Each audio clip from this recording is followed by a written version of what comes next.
for ELEGBETE TV Radio, the pathfinder for radio. ELEGBETE TV Radio, we dare to lead. ELEGBETE TV Radio. I actually moved my morning flight to 1 so that I can do this show. Oh, okay. You dey travel again? No. I leave here to the airport, so I'm leaving here to the airport. I went to Abuja. Come easy, boss. It's that movie you see for Cameroon. You never heard now. That's just the beginning. So people say they ask me, "Oh, but what do they do? They drive everybody from out and I see inside."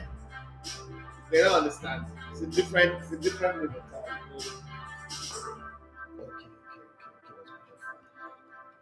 When I see you say they carry equipment. You said alright. I said alright. Just they carry bag, carry stand. They move. See. Alright. Not critical. Yeah, it's there. Critical. $1 million not be busy.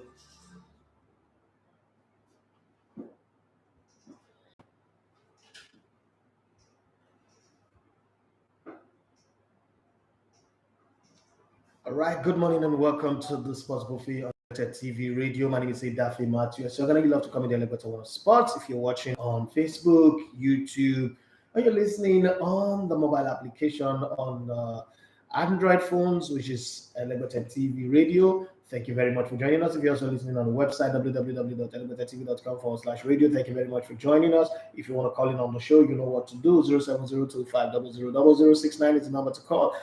Thanks to everybody who supported us on our live stream, especially our YouTube friends and families who's funded us through Super Chat. Yeah, I just discovered that recently. I didn't know how that worked, but thanks to everybody who opened our minds and hearts to it.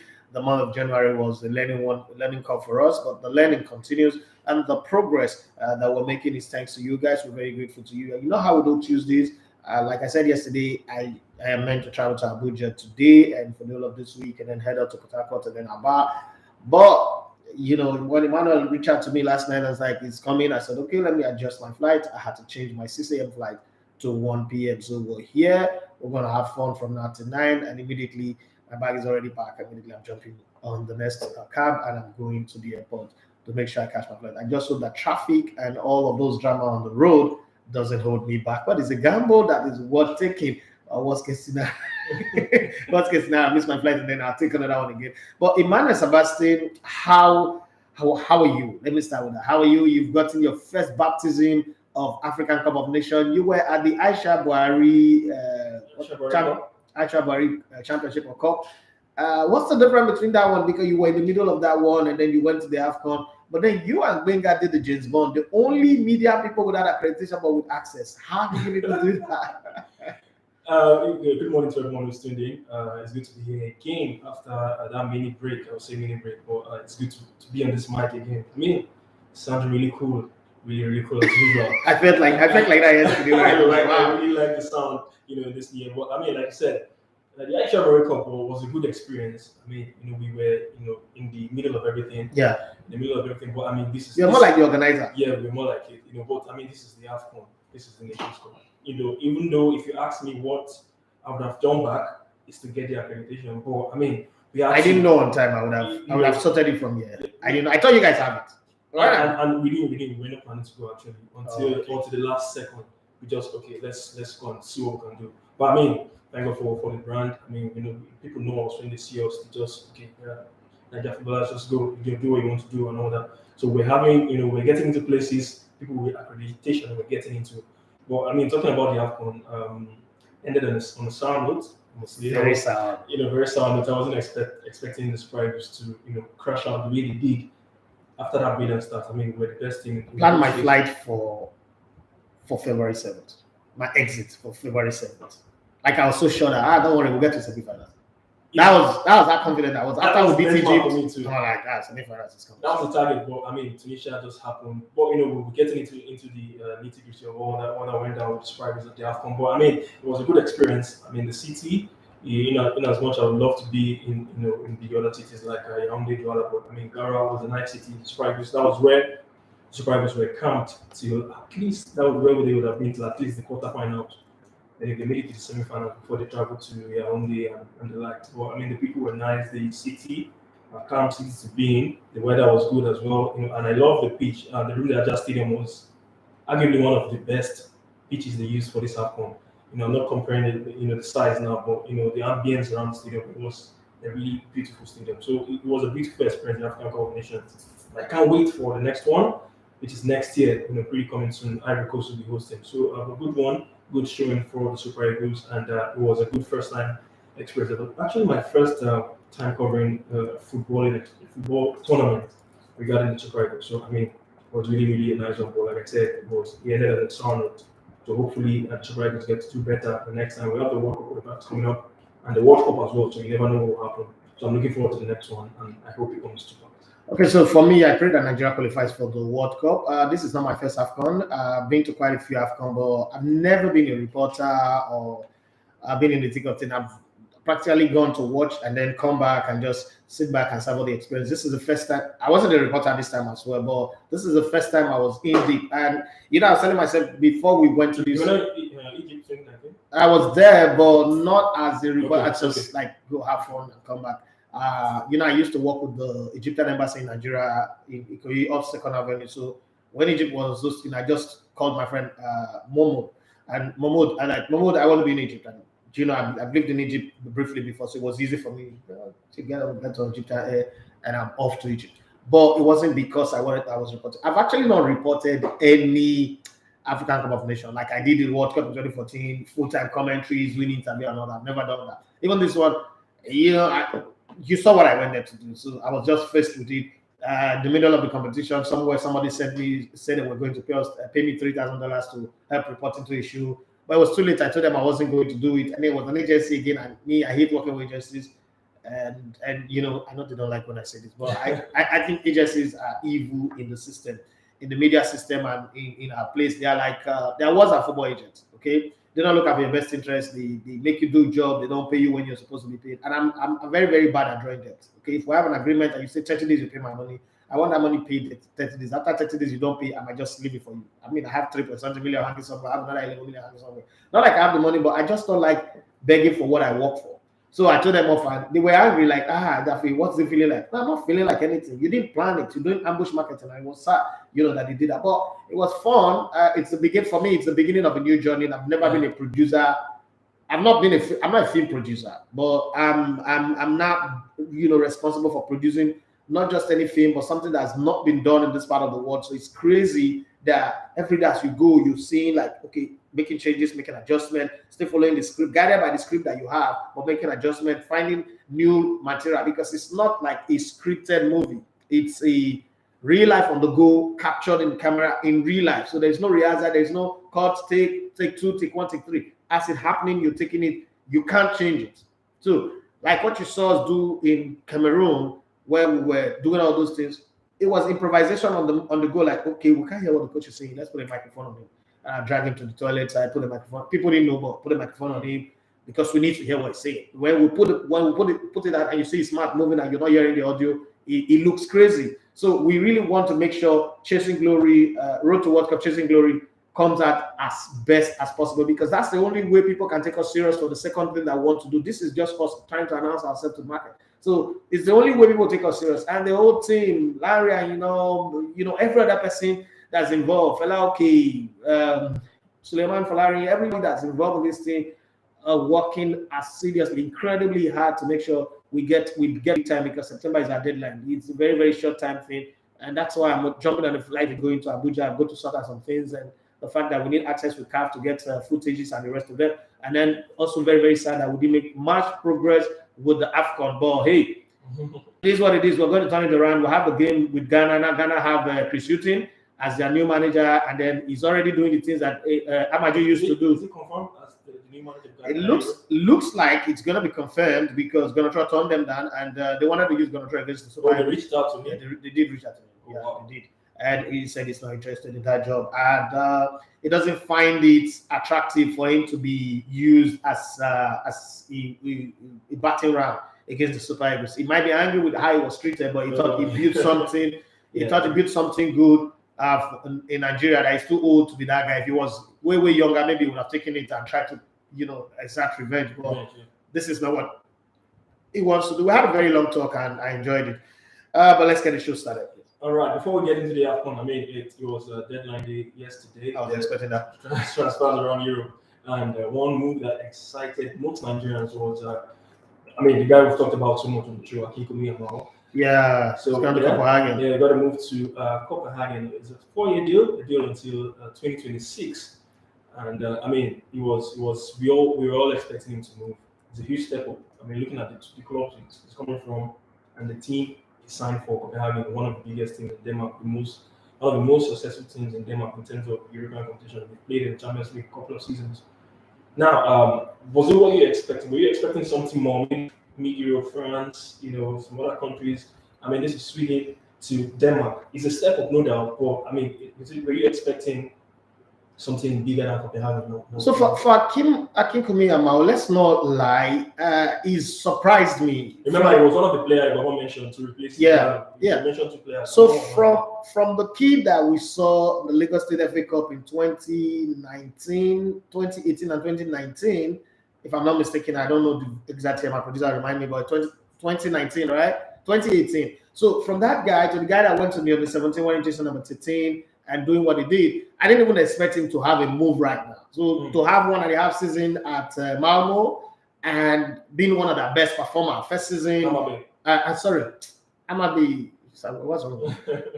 be able to perform the way he did, because when you look at him, he's actually one of those kind of players you say is limited. His height is low, he's got a bow leg. You almost want to think that this guy might not make it football wise, but you see, it is man purpose, God disposes. And we heard of Bordeaux, we heard of Lyon, Lille, we heard of Ajax, we heard of something Tottenham Hotspur, some teams in England. So one thing is for the rumor mill to go up, and as deep as I am in football, I know that your agent will spill up those names in the media to make other people feel interested. Like, okay, this is the one we want. The most important transfer is the people who made the offer, who agreed the deal. It's not as if it turned down Ajax or it turned down Tottenham Hotspur or it turned down any other club. This was the one that was available. So let's judge him based on progression. He's progressed from Hammarby, who's not the biggest club in Sweden, to the biggest club in Denmark. They will be playing in European competition, whether the Champions League, they get knocked out to go and play the Europa, but definitely every season for the next 4 seasons, if he's still there with them, he will be playing. So his sign of progression is very, very good. I also love it because sometimes when you move to this big club, you go there and then you sit on the bench for very, very long. As heralded as Kanawakwa moved to Ajax, for instance, he was sitting on the bench for Patrick Kluivert because Patrick Kluivert was homeboy. You could argue that in terms of talent, Kanawakwa is a lot more talented than Patrick Kluivert, but nobody's going to drop Patrick Kluivert for Kanawakwa. And when he went to Inter Milan, I think he played only 1 or 2 games, and then even at Arsenal, he wasn't a super regular, but it was just a moment kind of player. It was the moment kind of player, what we call ideal pass now. It was a moment kind of player. Every time he plays, something is just going to happen. But I never remember Kanawako playing 10 consecutive games for any club. So you want to go to a place where you get regular playing time. What a footballer needs is regular playing time. And Hammarby to Copenhagen is big. Let's hope that it moves from Copenhagen to another big club. I was hoping that if Ajax was coming with a concrete deal, it's the kind of place he should go because they would help fine-tune his techniques. He's a very, very talented player, but then he needs finesse to order. He didn't get that. He can shoot very well from a distance. He can make a final pass. He can cross very well. He can dribble. I was looking at his page on Instagram. His ability to dribble, his ability to mesmerize you, and he's not dribbling that kind of like entertaining kind of dribble. He's wriggling his way out of problem, and he's not the kind of guy you easily lean on and he goes down looking for a foul. So everything about him with low center of gravity, everything just works well for him. And every time I watch on his Instagram page, I feel very excited because it proved to us that what we saw in 2019 in the FA Cup when he was playing for Silos FC, there is nothing different. Rather, he's improved upon that, make progress. I'm just waiting that the same thing will happen for Suleiman, Ayomide Suleiman, one of these days, and then we'll also see how allied that talent is. But going to Copenhagen, first, the deal is secured 4 years plus, meaning that it will have time to settle in because it's going to be a little bit of change. Even the Scandinavian region, the same region, but it's going to be a little bit of change. Expectation will be at Hammarby. play as best as you can, right? But at Copenhagen, it's going to be integrated into the team, and there's going to be expectation. We are winners. We need to win. The burden of winning league title is the same anywhere, whether it's for Barcelona, Paris St-Germain, who got knocked out of the cup, or Manchester City. Winning a league title anywhere in the world, the expectations are the same. So he's going to have to deal with that expectation, whereby the fans will be telling him, "Oh, well, we want to win this title. We want to beat this opponent." Then there are derby games now that he will be playing. He will see them differently. Yeah. So I think the integration into European football from that angle is better for him. All right. So remember, guys, he won a trophy with Hammarby, and in this sale, I mean, the fee was rumored to be 4.4 million euros. It's Hammarby's largest export to date. So, biggest transfer. So it's a good one for Kylian, and we wish him all the best as he moves to Copenhagen. Yeah, like I said, bigger city, bigger footballing club, and we hope he keeps up with the expectations. And brilliant left. I love those reels he put out on his Instagram. Yeah, amassed a lot of views, the skills, the dribble. I mean, I would say, people managing him, handling the social media account, even on Twitter as well. They've really pushed him very well. His team are doing well, and that goes back to what I used to tell you about our players. When we talk about Polono, Achu, and Simi, you can talk about these reels. Yeah. Have you seen any of Simi? Simi scored 20 goals in the league, and he went to play for Salernitana because nobody's seen this thing. You know the funny thing? Talking about Simi, he just went to Parma recently on loan, Parma Serie B side. Loan, we are not trying to buy. It's not just us that is saying that thing. Everybody, because once you start talking about him, people go, okay, let's go check him out on Instagram. Let's go check what he's saying on Twitter. Because people don't just sign you anymore as a person. People sign your brand. Yeah. What is that? Is it somebody that is very nasty on social media? Is it going to cause us problem? Is it going to be a negative to us? Once your club begin to announce that they're going for this player, you will see how the fans of that club begin to look out for what are the snippets, what are the small bits that we can get of him. And that didn't happen with people like Onuachu and Simi. And I get it when some of these players say, I just want to let my playing do the talking for me. The same thing happened with Wakeme when he was in Israel. But I always say that we're no longer in that era. We're not in the 80s and the 70s and even the 90s, early 90s. We're in an era where you're playing will not do any talking because too many people are playing and the eyeballs are fixed on too many people. Human attention span is the most expensive commodity in the world. So you need to force your presence into them. I mean, back in the day when I was doing real life, and who cares? You get fined, you get sanctioned for every do your Instagram, Facebook live. But now, it's not enough to just say I'm talking on the microphone, I'm expecting the callers to call it. You've got to be on YouTube, you've got to be on Facebook, you've got to be on Instagram, you've got to be anywhere. And when you're done, you're still open to people throwing questions on you, on your WhatsApp, on your DM, everywhere, for you to respond to them. And I think that Akikumi's team have done a very fantastic job, especially when you look at him, he's one of the least likely. He's one of those players that you say, it doesn't look like someone that would grow that fast. It's one of those players that you think, okay, we just go to Hammarby and play for the next 10 years there, like them Peter Age and the rest of them. But he's making progress, and it's good for him. Just to add this one, Emmanuel Okonta, I say hello. I got my jersey. Thanks again. You're welcome. Okay, Emmanuel. All right, so let's get into the AFCON now. Let's talk about the AFCON, the Super Eagles. 3 wins from 3 group stage. The whole fans were happy. Cameroon was Cameroon. The fans in Garoua, they were cheering the Super Eagles. Moses Simon. If you ask any Cameroonian, name 5 Super Eagles players, Moses Simon will be there. We went into the streets, we talked to people. I mean, Moses Simon was virtually in 80% of Cameroonians who we asked to tell us their favorite Super Eagles player because of the dazzling performance he showed in Cameroon. Now, Tunisia came. By the way, they defeated us and they've been knocked out by Burkina Faso. Egypt, we won, and the semi-finals. Now, what happened in that game? What did you see in that game? A lot of people are put it down to Tunisia smarting us. I mean, remember they were not with their first team manager on the bench. I mean, even though they tried to push us aside with the whole COVID story, well, because you have COVID, you later ended up playing that game. I don't know, was it that complacency set in, or were they tactically better than us on the game? What went wrong for the Super Eagles on the day from that game? Okay, so I think that, and this is not me saying that I've spoken to the coach of the team or the players because they were too downcast. If you remember, I just even didn't bother, interviewing them. There's no need. I just told after the game. Yeah, after the game. Okay. There's no need to have this conversation. It's something it's going to come up in the film. So why bother yourself?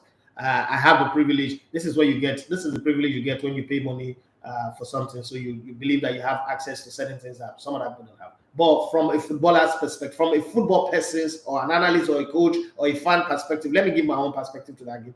I think once the news broke that Tunisia have 11 players out and with their coach making it 12 out with COVID, we lost the plot. We felt like, okay, in the northern part of Africa, Egypt is the strongest team. If we are beating Egypt with Mo Salah, complete with everybody, there is no way any team again can stand up to us. Now, missing 11 players means, oh, they are not there. What we did not check was these players that have COVID, who are they? Are they first teamers or reserve players? Are they the regulars or they are just some players that would not ordinarily make the team? Who are the most possible players to make the team? They were not there. So it goes back to when Ganatroy was here, and Nigerian media likes to make noise about this a lot. Oh, Ganatroy is earning $45,000. Now, $45,000, he had 3 other backroom staff that he brought in. He's paying them from that money. So let's even say hypothetically, he's paying each one of them $5,000 every month. So that's $15,000. In other words, he earns $30,000 for a coach. The coach of Morocco is earning $89,000, right? The coach of Egypt is about $110,000 every month. So let's not even bring all that one into the conversation now, because Nigerian sporting media almost make it, and poverty is a bad thing. I always say poverty is a bad thing. Poverty makes you judge everybody based on your pocket, which is very, very bad. We need to see past that. We try to make it look like the money was too big. Any coach that's earning that money should win the World Cup. Now, so let's mellow down and come back to this.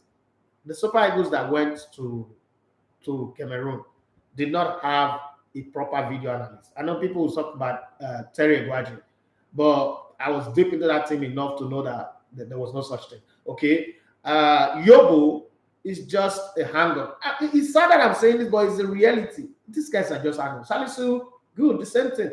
We didn't have those technical people that could say, okay, you go and study the opposition. Tell us what you think about it. We were all in Garua. All our backroom staff were all in. There was nobody spying the opposition. But that's a normal thing in competition mode, where you have somebody spying on the opposition, telling you what they are doing in their camp. It could be a covert operation where the person is not popular, you can just come out, carry a media tag, and be like a normal media person who goes to watch their training. We didn't have that, okay? So we took for granted some of the basic things that you should have as a team.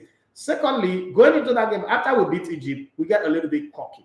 Nobody expected this team to do well. This team, during the World Cup qualifiers, where a team, remember in the Nations Cup qualifier, we took a 4-goal lead against Sierra Leone in Benin, and it ended 4-4. We played against Central African Republic, played against Cape Verde and Liberia. We were not good enough, like in the eyes of the people. But then we were barely, winning matches and we qualified on top of our group. But what people wanted was this, exponentially beautiful football, brilliant football. And we gave those football in the first, second, and third game. In the game against Egypt, in the game against Sudan, and the game against Guinea-Bissau. But there were elements that were missing in those games that we didn't notice. Because the problem with winning is it glosses over every crack on your team. In the game against Egypt, Moses Simon was still found wanting. His crosses were still not as good as you expected. Chukwueze was not in the races. I can understand for Chukwueze because he's coming from a very, very terrible injury and he's struggling to find his feedback. So I understand that. But we did not deploy Chidera Educate the way we were supposed to deploy. And I can also understand the excuse of we didn't have Osimhen, we didn't have Leon Balogun to give leadership at the back, we didn't have Jude Odegallo, whose club did not allow to come, and because of that, he's decided to move to Al Hilal in the same Saudi Arabia. But that's a conversation for another day. Once we get to the Tunisian game, we should have prepared the way we prepared for Egypt, because everybody expected us to lose to Egypt 5-0, 3-0. And Nigeria, as far as I've concerned since forever, the Super Eagles always fail when you start praising them. It's not a today thing. It's not, so I'm not going to blame this set. It has always been like that. Once you start praising them, once you start saying that these Super Eagles will beat all comers, will beat their opposition, then they will lose their head and then they will lose focus. And that's exactly what happened. The attitude going into the Egypt game, you were there before me, is different from the attitude going into the Tunisia game, especially when we now use our reserve team to also score 3 goals against, what's it called? Guinea-Bissau scored 3 goals. So once we got to that point where forget, no Super Eagles will beat anybody. And the only thing that we're not focusing on was Cameroon. I started hearing people saying, we're in Cameroon in the finals. We're in Cameroon in the finals, especially with the draws. They are coming from the other side. We're coming from this side. We'll beat everybody. Some people were even singing, give us Burkina Faso, give us Burkina Faso. But then, look at what happened. We lost. Would we learn from it? Is this something that we can learn from? History tells me we cannot learn from it because this is who we are. Unfortunately, we'll be knocked out of the tournament. And within this period was when I was reading the Sunday Ulysses book. And guess what? Everything written in that Sunday Ulysses book, if you read that book now and you go back to the event of this Nations Cup, you see that everything in that book is everything that is still happening. Meaning that we've not learned anything from our past. We just keep recycling the mistake. Different coaches, different set of players, the same problem. Different administrators, the same problem. It's not a Nigerian thing. We win tournament not because we come prepared for it. We win tournament. We are like Nigerian movies, some Nollywood movies, like The Ship Daddy 2, for instance, and some other Nollywood movies. They are not well scripted and giving attention to details as they are going. I know that people like Adele Kisley will not be happy with me right now, but as they are going, they are improvising on it. They're just, it's not cast in stone that, look, this is what is scripted, you must follow. If you look at Nigerian movie, you know that they are not scripted at all. People just, and that's exactly what happens with our football. As we go, we just improvise as we go. And that can't work. We must have a template for how our national team work, how they play, how they set up, how they prepare in terms of preparation. Yeah, we'll say that, okay, the camp they were in Garoua is way better than what we see every time at a hotel. Yeah. But even at that, I still think that a backroom staff that does not have all the requisite support that they deserve is a time bomb waiting to explode. That's what happened. Too bad we could have beaten Tunisia. Tunisia was no exception. I also like the fact that in the second half, the coach transited from the situation where his team was caged. What people, I've heard people say a lot of things. The coach was not tactically good. He didn't change his team, but he did change his team.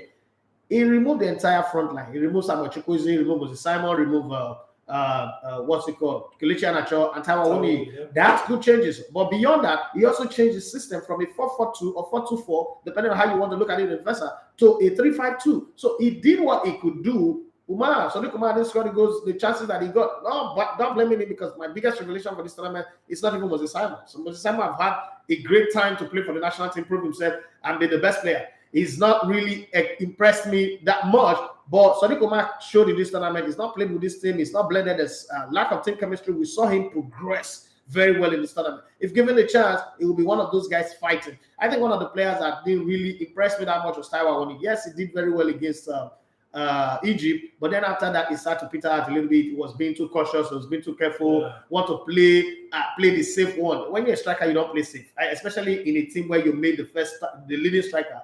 You go. I think he was trying to put too much at the same level with the Sime. He's pressing. Yes. And all that. So he didn't play his game. That game that we see him play for his German club, we didn't see it there.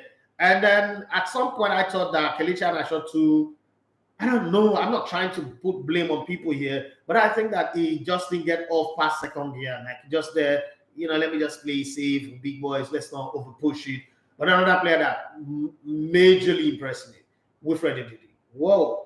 I saw Wilfred Ndidi shout. I saw him get angry. I saw him really desire to win. I've not seen that of him for a very long time. And then the man that everybody felt was going to be a failure in this Nations Cup, Kenneth Omero, also lived up. And then our fullbacks were fantastic. Zaidu, Sanusi, and Olajuwon. But my sadness, looking at the game against Tunisia, if there's one person I'm going to blame for the defeat, it's Trustekong. And I'm sorry to say it because Trustekong also had a great tournament. Yeah, let me tell you that. Okoye was on everybody's lips on Twitter. Those people were blaming him that he could have saved that goal, this, that. And then the red card happened, obviously. Iwobi came on and got the red card.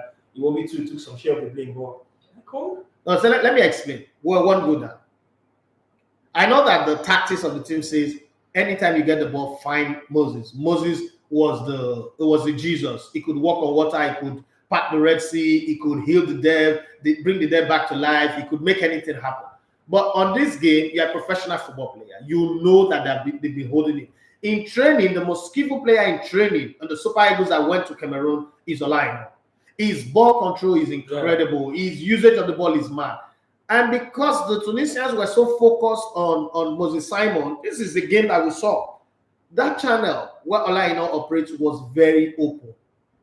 Trustekong will hold on to the ball, turn to Olajuwon, and then take the ball. Olajuwon practically calling, give me the ball. There were times where he was quarreling. If you're angry with him for the goal, we consider that he wasn't marking his man. Get past it. Okay? Don't make the man, don't punish the man in the game. After the game, you can talk to him like, well, you messed up, but let's win this game. He was a guy who could carry the ball. It was like the Ashley Cole of the team. He could carry the ball, he could take the ball, receive it very well, and he also knows how to make good crosses. That's the guy you need to go to, because if we start pumping from this and knowing fully well that Chukwueze was not playing, okay, and not because of his fault, but the guy is coming back from a very terrible injury. He's careful.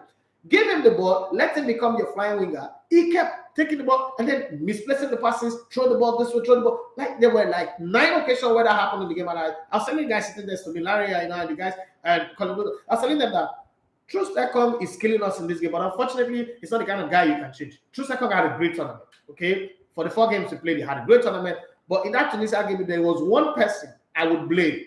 I don't know why people were blaming Mikel Arteta. I don't see anything wrong with it. A snapshot, 2 players in front of him. The ball took a 25 degrees turn and then bounced in front of him. He beat any goalkeeper any day, anytime. Don't forget that it was going to his right. He had put the weight of his body on his right leg. And then the ball shifted again to the other side. If you look at the way the guy shot that ball, you thought that the ball was going to the right. And then he turned and came back. The weight of his body was already on his right leg. There was nothing anybody could do. He came in just at when the direction of the ball was where his pad was. But unfortunately, once that ball take that small swab and then hit the ground, any goalkeeper will be beaten. You can't perform miracle because you're already mid-air. There's nothing you can do. But I think that after conceding that goal, we had enough in us to get back into the game and win, equalize first and win the game. We also created chances that Sonic Umar didn't take. But I thought that if we had exploited the use of Olaino, because at some point Zaidu was not going forward because there was no movement on that end. That's where they were blocking. Any smart player will know that, okay, these guys are focusing on Moses Simon. They read the game plan.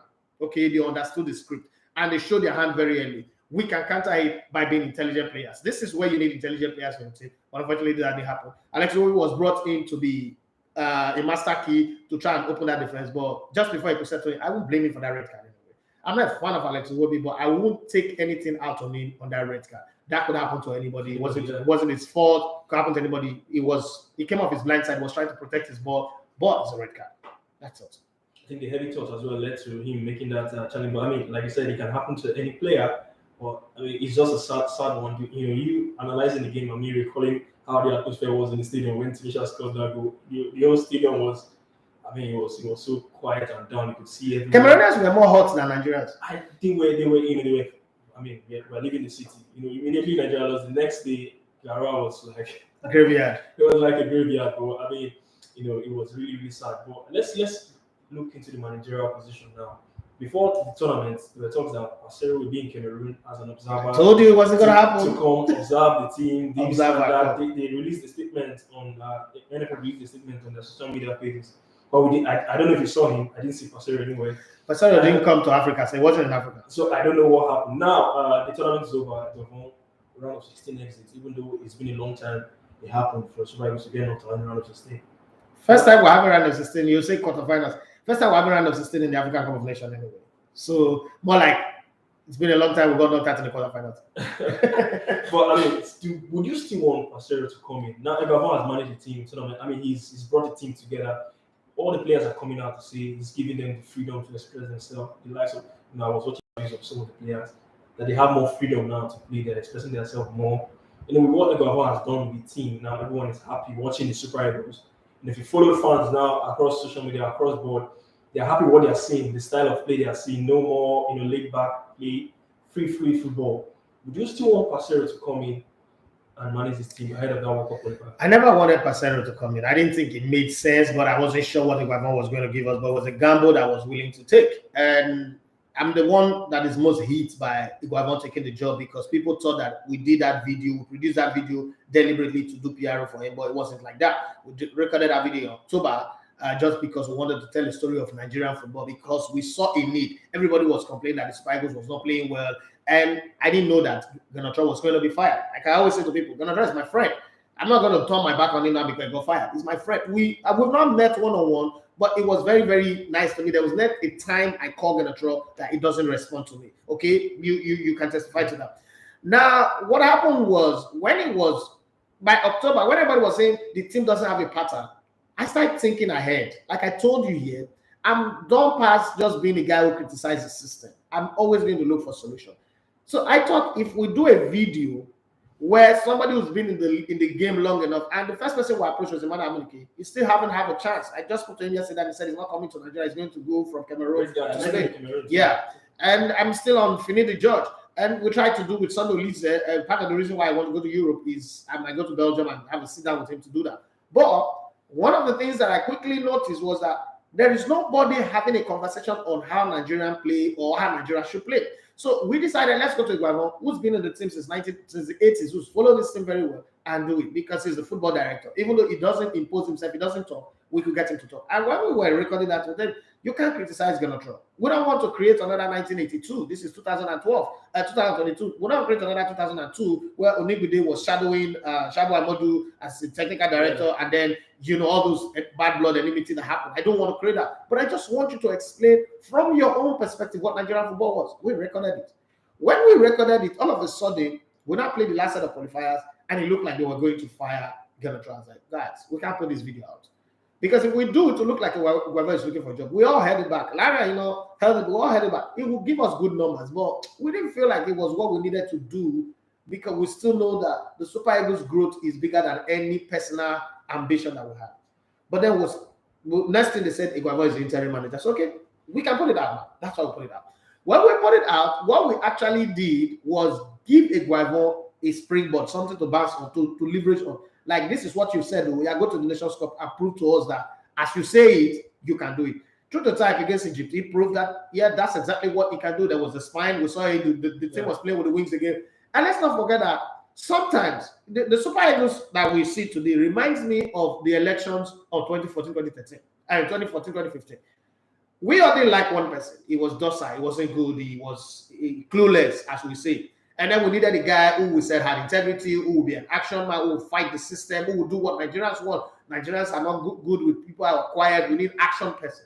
And then we voted this action person because of the mindset of 1983, what we used to have. What happened was the country shifted to a different direction. So we're going to draw. We're not entertaining people. The fans are not liking us. But we're winning matches. We're making progress, right? We're going forward. We're going from one stage to the other.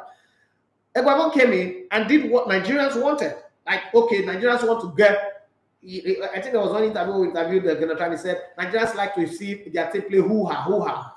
Yeah, Nigerians wanted that hoo-ha, hoo-ha. But unfortunately, they made progress. The progress we made was just get past the group stage, get 9 points, and then they're not that in the next round. So now we put all this thing on the scale and say, what do we really want? We want entertainment, beautiful football to the eyes, but there's a risk of us not making progress because we easily get carried away. Or we want a coach who will hold our players back, hold them down, and make sure they make progress, get to quarterfinal. And when we keep saying that, what's it called? Ganacho was not entertaining. Ganacho's team produced the highest goal scorer in the tournament in 2019. He won bronze. Ganacho's team again in the qualifiers produced the highest goal scorer for the World Cup in 2018. Also produced the joint highest goal scorer for this Nations Cup in Victor Osimhen. So when you look at it from that angle, you wouldn't really say that Ganacho was not what we thought it was. All what happened was that there were certain people who just felt that Ganacho was not good enough. And no matter what you say or do, they made up their mind to paint that picture, and that was what it is. And like I always say that the media have a way of influencing the fans. Once the media starts saying that Ganacho is bad, there was nothing the fans could do. They just jumped in on it. Now we have Iguavon. I think it would be suicidal within a stretch of, say, 3 months, we have 3 different coaches. So, Jose Peseiro, we don't know.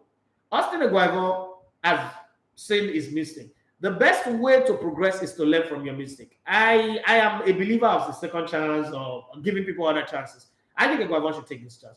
Will he qualify us for the World Cup? We're hearing Chris Hughton, we're hearing Ganacho, we're hearing different names. Some Ghanaians say, look, if Nigeria can use Iguavon, as a matter of fact, they were hoping that we'll fire Iguavon so that they will play Iguavon. They also approached Amunike. I don't think he's interested in the Ghanaian job. So we look at all of these and say to ourselves, wait a minute, what do we want? I think that we should leave Iguavon. I believe that Iguavon can beat Ghana over 2 legs. This is not me being arrogant about it, but I don't think that Ghana really does have a team that we should be afraid of. But then, it is the teams that you're not afraid of that ends up being a problem to you. We also know that the Nigerian versus Ghana game is not a game about form. So, Ghana can be out of form, can be discombobulated, obliterated, be destroyed. When they want to play against Ghana, they will find their form. Because it's a derby game. It's a derby game, and this is the only team in the west coast of Africa that can stand up shoulder to us. Even they have more African Cup of Nations title than us, and say to us, whatever you've got, apart from the Olympic gold, we've got. Under 17, you've got. I've got. Your African Cup of Nations, you've got, and we've got. If you produce best players like Kocha, we have Abedi Pele. If you have Rashidi Yakini, we have Anthony Yeboah, we have Preku, we have Mercedes. If you have players that have won the Champions League in Europe, we also have them. So there is nothing that Nigeria can boast of that Ghana does not have. Ghana is not really afraid of us. Leave what Shatawale is doing. Ghana is not afraid of Nigeria. Is Nigeria afraid of Ghana? I don't know. This set of players might not know the history that exists between Nigeria and Ghana in the rivalry, but I think that somebody should sit them down and tell them. Who's the best person to tell them? It's not Joseph Osero. It is Austin Eguavoen, because Austin Eguavoen have lived through the rivalry between Nigeria and Ghana all his life. He's won some, lost some, and see how the battle is. One of the most entertaining goalless draw that we've ever had in the history of Nigerian football was the friendly match between Nigeria and Ghana leading to the US 94 in the National Stadium Surulere that was delayed for 1 hour, was played late. But Edward Ansah was not willing to let anybody score. Even Sonny Lisah would have scored his first goal for Nigeria in that game, but it didn't happen. So long and short, I think we should leave Eguavoen on the job. Let him go ahead and do this qualifier. And see if he doesn't qualify, which is very, very bad anyway. It's not something I want to think about. If he doesn't qualify, there's a possibility. If he doesn't qualify, he knows that he's sealed his fate and also sealed the fate of many other Nigerian coaches subsequently that's going to come after him, because the only Nigerian coach that is available now is Amunike presently. There may be Finidi George later, depending on what he does with Eyimba. But if he doesn't qualify, he sealed their fate for maybe a long time. We can now say, okay, yes, so we're starting afresh again, and maybe Amaju will not even have a grant to come back again as the NFL president in the next election. We'll sweep them aside. We are not going to Qatar for the World Cup. There is no big deal game. Sweep them aside and then start afresh, press the F5 button and renew. But I think that Eguavoen will get the result done. That's what I think. So we should stick with Eguavoen and the backroom team that he has now. Yes. To prosecute that qualifier. Yes, maybe give him addition. Because I read somewhere that they wanted to add Emmanuel Amunike. I don't think Amunike will take that job. I just don't think Amunike is that kind of person. I don't know, but I don't think that Amunike is that kind of person. Another thing you need to look, the class of 94 have never been able to work together. The only time that happened was Siasia and Eguavoen in 2006. Yeah. But they've never been able to work together. It's not about to happen now. I don't think it's going to happen. All right. So still on the AFCON. So looking at that team, what are the positives that you can take from the tournament regarding the Super Eagles? I mean, for me, I love the fact that almost everyone actually got a feel of the tournament. I saw that made his debut in a major competition. He came in played as a right back. Amar Sadiq as well. Even though he's been called up twice, club involvement didn't align. He's one of this call up. We saw him made his debut in a major tournament. Kelechi Nwakali as well made his debut in a major tournament. My favorite Super He loves to play. It's funny. Really funny. I mean, he's a great guy as well. Great guy to speak to. But I mean, these are some positives that we take from the tournament, and for the fact that the fans were able to come together and support the team. But for you, what are the positives you can take from the AFCON, even though our round was cut short in the round of 16? Looking at the team and moving forward. Okay, so before I take the positive, I give you the positive. Let me read some of the messages that we have on the YouTube live stream. Johnny Gaffa is saying, I think our wingers are not as strong as we think. After Moses, which other dangerous winger did we have? No. Okay, Emmanuel Okonta, I say, hopefully we will watch the clips and make corrections for the future. Eze Patrick say, if not for pedigree, I would groom John Obu to end up coaching the Super Eagles. He's coached most of these players in 2015. Please don't even mention it. Please don't even mention it. Please let's not even go there right now and start talking about that one. And on the transfer side of town, somebody have a comment to give. Desterus Henry says Arsenal is as good as dead. That's on Facebook. Say good morning, Mr. Edafi. Thank you very much for that one. So let me come back to lessons learned, gains, benefit from the 2021 AFCON hosted in 2022 by Cameroon. I think some of the gains is I didn't know that Olaino is as good as I saw, right? And that's something to benefit. That's one of the benefits. Semi Ajayi or Shemi, he says his name is not Semi, he says his name is Shemi. Shemi Ajayi also gave me hope that the defense line does not necessarily have to depend on the Oyibo wall constantly.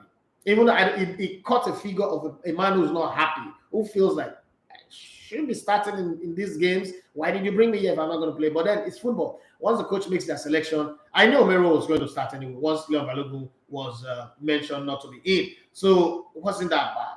Left fullback, Zaidu Sanusi is still solid as ever. I just pray he doesn't get injured. He's a solid and dependable player.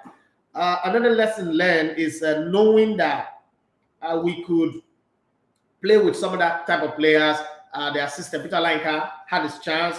Sadiq Umar grew in the tournament. That's also very good because what Sadiq Umar showed me from viewing is tougher than we think. He may have scored only one goal in this tournament, but he's tougher than we think because after the first game and then the second game, I think the coach came out and said that he didn't play according to instruction. Some of that players will crumble, will fall like a pack of cards.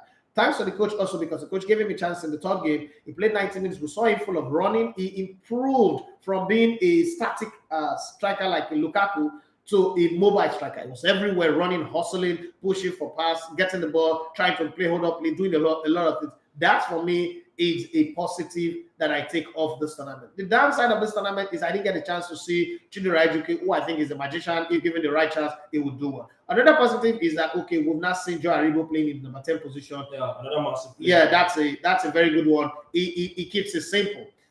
Even though the number 10 position have not completely been solved, we also didn't see much of Frank Onyeka. I thought that Frank Onyeka and Wilfred Ndidi would do well playing the pivot, but that means we would have lost one player up front anyway. But what the coach has shown us is old school. He's a Roy Hodgson, a Clement Vesterhoff kind of guy. He's not ready to play this 4-3-3 that people likes to play. He likes to have twin strikers. Okay, he also likes to have the wide men playing on the wings. But then we could improve it a bit. We could change sharp and prone a little bit, and then improve the team. But there was a lot of positives. We played a very good football. We brought the crowd back behind the team. There's no negative talk around the coach. I still think that our goalkeeper can do well. Some of the things, because of how close and how deep I was with the team, I think that some of those players also need to understand that criticism is part of the game. I know that the fans can go overboard, like the death threat and the insult and the misunderstanding. People say that women were flooding the camp. I was in the camp every day. You were there too. There was no such thing. Okay, some people brought picture of Maduka Okoye collecting a picture from a lady. I can't remember when that happened because when I was in the camp, the Maduka, maybe that's a picture from another time, but the Maduka Okoye was not even missing up. That was how people talked. There was an interview he did with Nigerian Info where I know he was asking him, what are your kind of girls that you love? He was describing his specs, as they say. Yeah. So people thought it was during this tournament. No, that was way back. Way back. So I had to correct some people that this wasn't recent. It's been way back. I also saw people talking about that. I was like, oh, come on, this is way back. This is the guy going. If a journalist asks you a question and you don't answer, you say it's rude. Now it's answering. It's having fun. This is off the game.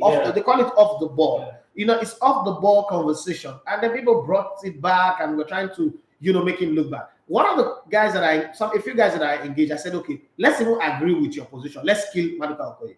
This same Francis Uzor that all of you are not saying is our number one, which I think should have been number one from the training that I saw, was the guy that you all were criticizing that he's not 19 years old, he had 3 children somewhere, as if you the traditional marriage or the wedding that he did. Now, this is the same goalkeeper you're not saying that he should be number one. I don't understand what Nigerians want. But I think that there were a lot of positives from the African Cup of Nations. Yeah, one of the first times in the history of Nigerian football where we got knocked out pretty early in the tournament, but there were more positive than negative. Yeah, it's bad to see the teams that have progressed and were not there. The Tunisians have been knocked out by Burkina Faso. But the World Cup is the ultimate. If we qualify for the World Cup, all sins are forgiven, all sins are clean. The past is the past, and we're moving to the future. Whether the NFF will now allow want to go to the World Cup and do what it wants to do, that's another kettle of fish for another day. But for now, let's just qualify in March for the World Cup. Yeah, so when you talk about Onyeka, my mind has flashed back to Mikel Arteta. He's back in full team training with Watford. Yeah. And, I think he will walk into this Super Eagles team. I think he's one player that is indispensable in that team. Yeah. Table. So when you talk about Frank Onyeka not taking his chance, I just think the return of the table might just I don't know if he's going to drop maybe Aribo or something. I just feel the table is getting back into that team. His style of play is this kind of player that adds this extra energy to that midfield. So I think the table. It's good to see him back. And talking about Watford, they also added another Nigerian to their ranks. Samuel Kalu. So that's we've talked about Watford so much. I just hope they release all these players when it comes to. So now we saw the back and forth with Dennis. Now they're adding another Nigerian to the team. So if there's a major tournament and you don't release these players, it's gonna affect the team. And if they eventually release them as well, it's going to affect the team and all that. Well, it also makes the job of the coach easy. I don't think that there's any Nigerian coach, present or future, that will invite all Watford players that are Nigerian players. Somewhere possible. Yeah. So the few ones that we invite, unfortunately for Watford, would most likely be the ones that are playing regularly. And when we invite him, I also think that after the World Cup, somebody like Truss, with his body language, I don't know, unless something changed, with his body language, will retire from international football. And there are quite a few other players like that. You talked about the midfield and the return of Unai Emry. I think Unai Emry, if injury does not disturb him, have a very long time to play in the Super Eagles. It's not Frank Onyeka that would be removed from the team. Most likely, the player that would suffer would either be one of those wide men or Alex Iwobi. And I keep saying this, and people say, "Oh, you are biased, you are wicked." You know the funny thing, before the AFCON, I said that I'll pick Aribo ahead of Iwobi. Well, yeah, we did it. I mean, and everybody said I was biased, I was hating on it. We went to the Nations Cup. Who did they pick ahead of Alex Iwobi? Sorry, yeah. Good. And then in the games that Alex Iwobi came in the game they put him on the white side because Aribo was still in the middle. Put him on the white. They changed him. He was drifting out of position. Positional discipline was zero. Those are some of the little things you look at in football and you say to yourself, this guy is playing himself out of the team. That's Frank Lampard now. Let's see what Frank Lampard does with him. Because again, if he doesn't play well in this Everton team, we'll go into the World Cup. If he's not regular, Coutinho is there. They brought in Dele Alli. They brought in Van der Beek. Where is where is Alex Iwobi going to play? Frank Onyeka goes back to Brentford and he's the super regular in the team. Unless they get relegated, he's still going to play regularly. Alex Iwobi might not get games to play because some of the players that are remaining in the midfield will be shafted wide and then to see how the team plays. So it's either Frank Lampard is going to play diamond, Alex Iwobi will not play in that team. He can't play on the tip of the diamond, he can play on the side of the diamond and forget the base of the diamond. Also up front, he's got enough players coming. Lewis coming back with Charles. All of the players he's got. Alex Iwobi will not be there. He has a winger. Play from the right wing. Well, let's see if he does well because he's in the fight of his life. The name Okocha will no longer be able to save it. So if there's one player whose position in the team is shaky, it's that player. But hey, I might say all of this and then something different will happen. I don't know about the time on the world. Again, I have a flight to catch, but let me read a few messages from our YouTubers. Sunday, Cletus, he said, we would get better with time. Cerezo should continue because the progress we saw in Cameroon is enough to get him the job on a permanent basis. John Gaffer said, Aribo is magical. Watch our Rangers utilize him correctly. You will agree. I honestly think Ian Achon needs to be dropped for this to happen. Wow. Okay. Everybody's getting their own opinion. I think that Ian Achon did a good job at the Nations Cup, even though that sometimes he was pretty lazy. But then, what do you expect? And my sister, CCMC Douglas, he said, hello, big brother, love you too. Very proud of you. Thank you very much. Well, it's 1 a.m. over here. Love you, big brother. I'll call you a little later. Tell everyone I love them. I miss you all very much. Okay. The Steros Henry say Alex Iwobi isn't a good player. Well, I don't know about the time in the world. And Emmanuel Sebastian, I know that you've got the Nigerian players GPS show coming up next. Yeah. I can't spill over on the show today, so I need to jump out of here and start heading to the help of my time is up. Thank you very much, everyone who's been on the show with us today. Thank you very much. I hope that when I come back again, we will be able to do this. Thank you to our producer, Kalejaye Ahmed. God bless you all.